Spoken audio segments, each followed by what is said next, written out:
Politique, c'était dans les tuyaux, c'est désormais officiel.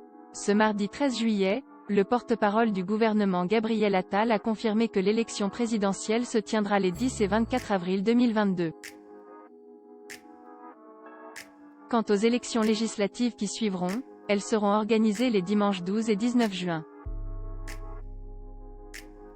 La Constitution, à son article 7, limitait considérablement les options pour les choix des dates, a justifié le porte-parole du gouvernement, soulignant que « 2 couples de dates étaient possibles » pour l'élection présidentielle.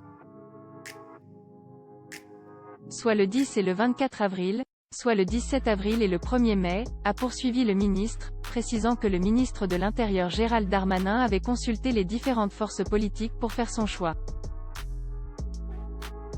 Une consultation à l'issue de laquelle, la majorité des avis a convergé, vers la première option, raison pour laquelle ce couple de dates a été entériné par décret en Conseil des ministres ce mardi. Information cruciale pour les candidats, la période de collecte des 500 parrainages commencera, au lendemain de la publication du décret de convocation des électeurs, soit en début d'année 2022. La suite après cette publicité a noté que les dates envisagées par l'exécutif ont fait l'objet de contestations, notamment de la part de Marine Le Pen qui plaidait pour la seconde option, soit celle du 17 avril et du 1er mai.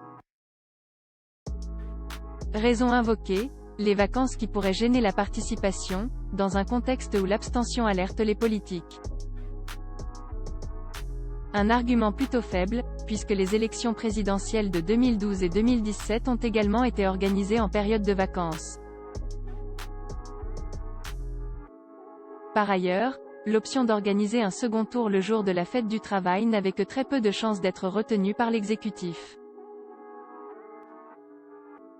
En raison de la mobilisation policière exigée pour les nombreux défilés syndicaux organisés sur tout le territoire, et aussi parce qu'il ne s'agit d'un jour neutre politiquement, les représentants de gauche se joignant bien souvent aux manifestations.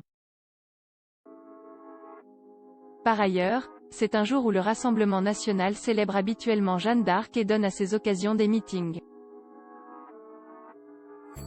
À voir également sur le HuffPost, le conseil d'Angela Merkel à la France pour contrer l'abstention. Lire aussi la semaine qui a donné le coup d'envoi de la présidentielle sitôt les régionales terminées, la guerre des gauches a commencé.